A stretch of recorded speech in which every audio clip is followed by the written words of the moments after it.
C'est quand même fou comme, parfois, juste 3 petites lettres peuvent ouvrir la porte sur 2 univers complètement différents. 2 mondes qui, à première vue, n'ont absolument rien en commun. Et c'est cette histoire un peu dingue qu'on va explorer ensemble. Alors la grande question, elle est simple. Que se cache-t-il derrière cet acronyme DDR? Eh bien la réponse, elle, est double. Et c'est précisément là que tout devient intéressant. Imaginez un peu, d'un côté, on a le cerveau de nos ordis, un monde de circuits de données. Et de l'autre, une vraie révolution sur les pistes de danse, un univers de musique et de mouvement. Alors comment est-ce qu'un seul et même acronyme a pu se retrouver à représenter 2 choses aussi opposées? C'est ce qu'on va décrypter. Allez, on attaque par le côté le plus cérébral, on va dire. Plongeons dans les circuits de nos ordinateurs pour décortiquer la première signification de DDR. Ok, Double Data Rate Synchronous Dynamic Random Access Memory. Ouf, c'est un nom un peu barbare, on est d'accord, mais en gros, ce qu'il faut surtout retenir, c'est que la DDR, c'est l'ancêtre de notre mémoire vive, la fameuse RAM qui fait tourner nos ordi et nos téléphones. Et l'idée derrière ce nom a été une vraie petite révolution à l'époque. Mais alors, ça veut dire quoi concrètement, ce fameux Double Data Rate? En fait, c'est plus simple que ça en a l'air. Imaginez une autoroute de données. Avant, les voitures ne passaient, disons, que lorsque le feu était vert. L'idée de génie de la DDR1, ça a été de faire passer des voitures aussi quand le feu passe au rouge. Résultat, on double le trafic, on double la vitesse de transfert des données, sans rien changer d'autre, ou presque. Une avancée énorme. Et pour bien se rendre compte du bond en avant que ça représentait, il suffit de jeter un œil à ces chiffres. On parle du tout début des années 2000. Une tension de 2,5 volts, c'est juste énorme par rapport aux standards d'aujourd'hui. Et le débit, bon, il nous semblerait incroyablement lent maintenant. Mais à l'époque, c'était un gain de performance absolument monumental pour les machines. Bien sûr, la technologie ne s'est pas arrêtée là. La DDR1 a ouvert la voie à toute une famille. La DDR2, la 3, la 4 et jusqu'à la 5 aujourd'hui. Chaque génération est plus rapide, plus efficace. Mais le point crucial à retenir, c'est qu'elles sont toutes incompatibles entre elles. N'essayez même pas de brancher une vieille barrette de DDR1 sur une carte mère moderne, ça ne marchera jamais. Voilà pour le côté hardware. Mais comme je le disais, ce n'est que la moitié de l'histoire.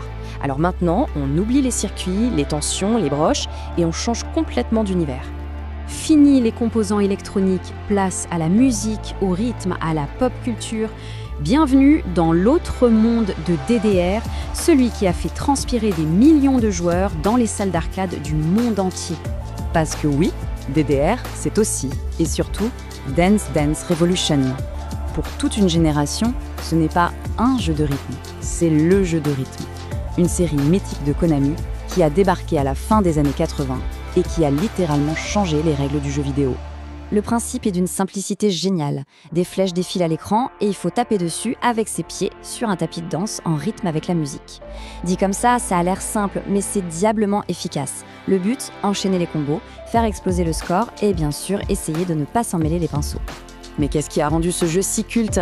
C'était tellement plus qu'un simple jeu. C'était un vrai phénomène social dans les salles d'arcade, une séance de sport qui ne disait pas son nom et le point de ralliement d'une communauté mondiale de passionnés. Si on ajoute une difficulté qui va de très facile à carrément surhumain et une bande-son explosive, on a la recette du succès. Et cet aspect physique, il est essentiel. DDR, ce n'est pas un jeu où on reste assis dans son canapé. C'est une expérience incroyablement intense. Les meilleurs joueurs sont vrais athlètes. On peut même dire que c'est l'un des tout premiers Exergames, bien avant que le mot ne soit à la mode. On a donc nos 2 mondes, la tech d'un côté, la techno de l'autre. Il est temps de les mettre face à face pour une petite confrontation finale. Le contraste est vraiment saisissant. D'un côté, on a une technologie purement interne, invisible, faite pour traiter des données. De l'autre, une expérience totalement externe, physique, faite pour bouger en rythme. C'est la machine contre le corps, l'électronique contre le mouvement. 2 philosophies radicalement opposées. Et si on compare les chiffres de manière un peu décalée, ça donne quoi? D'un côté, on a 2,5 volts et 184 broches pour la mémoire, et de l'autre, on a 4 flèches pour le jeu. Cette comparaison un peu absurde, mais parfaitement en lumière à quel point ces 2 mondes sont fondamentalement différents, même s'ils partagent le même nom. Bon, alors, que faut-il retenir de tout ça? Quel est le verdict de cette double analyse? Le point crucial, le voici.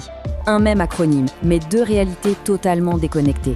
Qu'on parle de la vitesse de nos processeurs ou du rythme de nos pas de danse, la seule chose qui nous permet de nous y retrouver, c'est le contexte. En fin de compte, le contexte est la clé de tout. Ce qui nous amène à une dernière question. En dehors de DDR, est-ce qu'il y a d'autres acronymes à double sens qui viennent à l'esprit? On peut penser à PC ou à CD. Il y en a partout. C'est bien la preuve que la langue, tout comme la technologie, est décidément pleine de surprises.